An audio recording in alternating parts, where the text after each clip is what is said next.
No, you can see real animals. Oh, not for this film, no. No.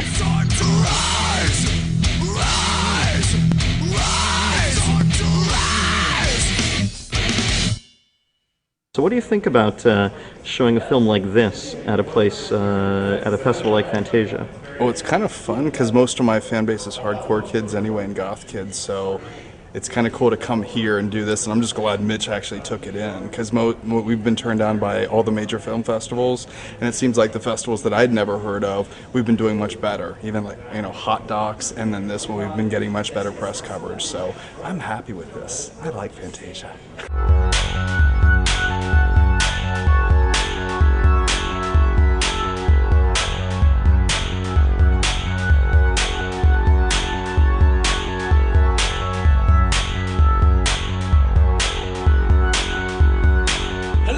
Welcome to the Montreal premiere of Your Mommy Kills Animals. This is, I guess if you've been reading about the film, you're aware of what you've gotten into by walking through these doors? Okay, it's a film that, yeah, it's certainly one of the most inspirational and also infuriating films I've seen in years. Fantastic movie, many journalists have been calling it one of the bravest American films ever made. You'll understand why that is by about the halfway mark. Let me now introduce to you a fantastic documentarian, a man who is actually now on a wiretap surveillance program by the FBI as a direct result of making this film. Please give it up for Kurt Johnson.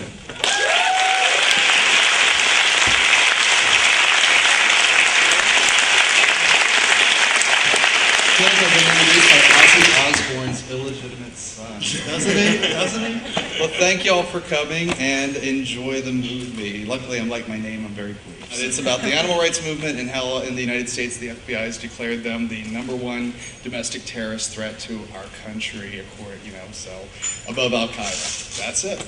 I'm sorry, and I'm just glad, it's great, I'm just glad Mitch brought us into this festival because it's like, when I know when Ryan Levy had said, "Oh, I think we can get into Fantasia," and I asked him what it was about. He's like, "It's a horror genre film festival." I'm like, "What the fuck are they going to want with this film?" And I just thank Mitch for bringing it here. So now he's on. I'm sure the FBI's got pictures of him too. So. Thank you.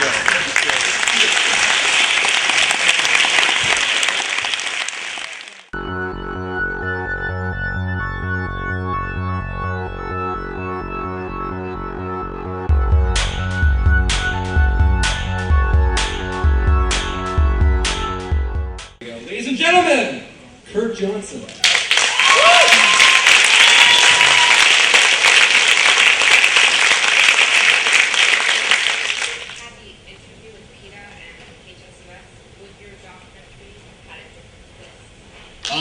Well, those sections would have been, I told you.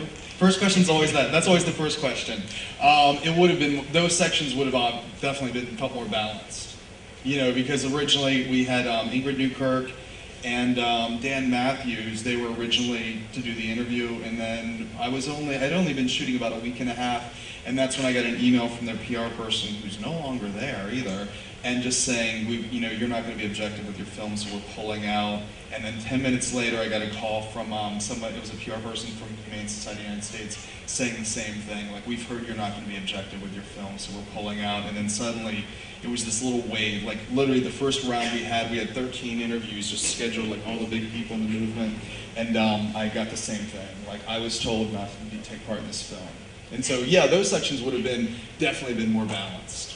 If they could have explained, because I wish they had talked, because the Ahoskie thing is something I just want to understand better, like why.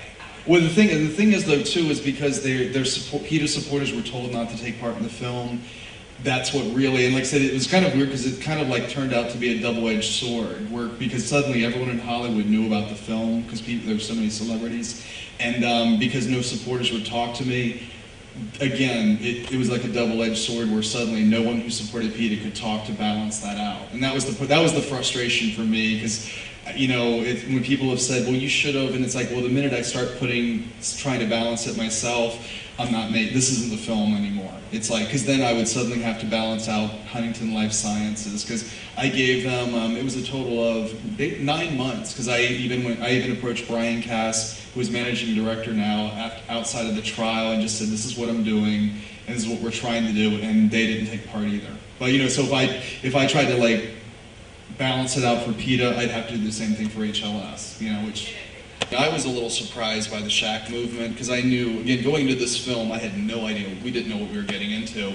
And the fact that this grassroots group, we were able to keep a company off the New York Stock Exchange, that was a shock to me. I mean, that's like grassroots, literally at its most grassroots best, I guess, if you want to call it that. And I think it was just the combination of everything. You know, it's like when you have big businesses and their bottom line's getting affected, of course they're going to be like, who do we turn to stop this? We've got to fix this. And I think on top of it, coming to people's homes, that was just one more thing on top of it all. And it's funny because I know Pam Verdon, she's based in Los Angeles, and there was a restraining order on her.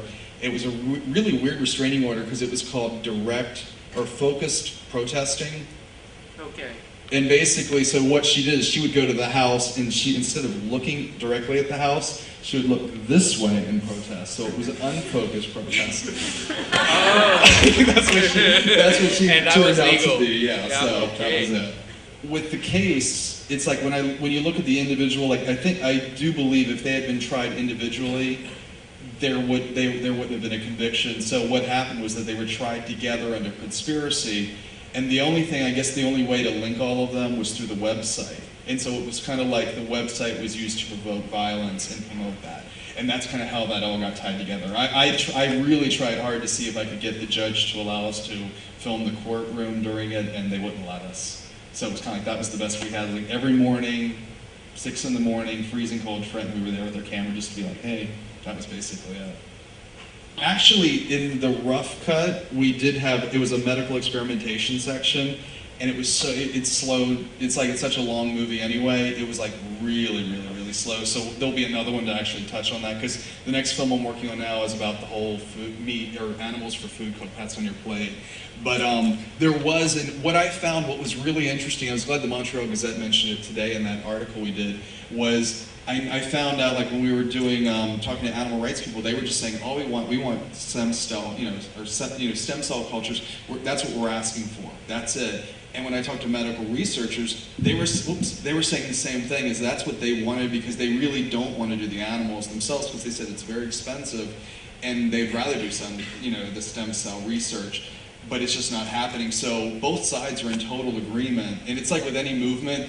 You have two sides that are busy, they're yelling at each other, and they don't realize that they do want the same thing. And that's kind of the frustration, you're like, listen, with all the medical research people, because we even did Dr. Temple Grandin out in Colorado, and all of them were saying the same thing, is that if we could do this is a big move away from animal testing, and we can actually get more accurate results. Because a lot of people even say, it's like with drugs for men and women. It's like there's a lot of drugs that men can't take that women can, and they, an animal researcher said. So sometimes it's like when you're testing on an animal, if a man and a woman can't take the same drug, how can you always know you're getting the exact results from an animal?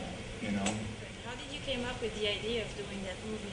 Oh, the Drudge Report. I know a lot of people look at me because I am liberal, and they're like, "You need the Drudge Report?" And actually, I kind of like it. It's like because it has news from all over the place. But I saw the listing. It was like I guess September 2005, and it was just kind of when I saw that they were ranked #1.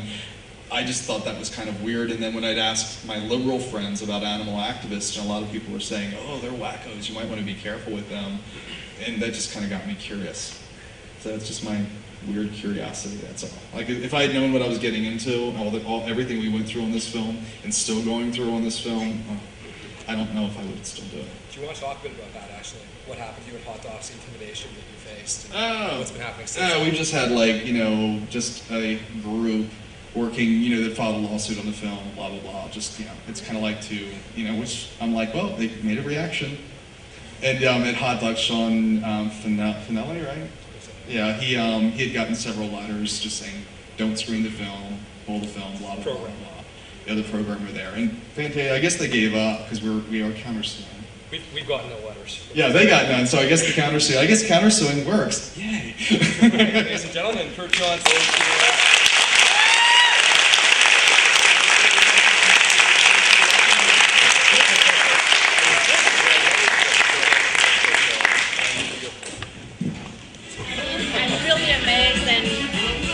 Sorry that you had to be in such trouble for just doing the project, but still, I'm really amazed. Really. Well, thank you. Well, I gotta say, it's like when people see it, and, you respond to what we were doing. That makes it's like when you do something and you get to launch Exactly. it, you're like, That's why I that take makes the it time worthwhile. to say this because I'm not usually rude or something, but, God, but I have to say, really, go on because you thank did you. really something Well, the amazing. next one's gonna be we're doing one on the whole white supremacist movement. I can't wait. That'll be an interesting one. Yes. Okay, thank you.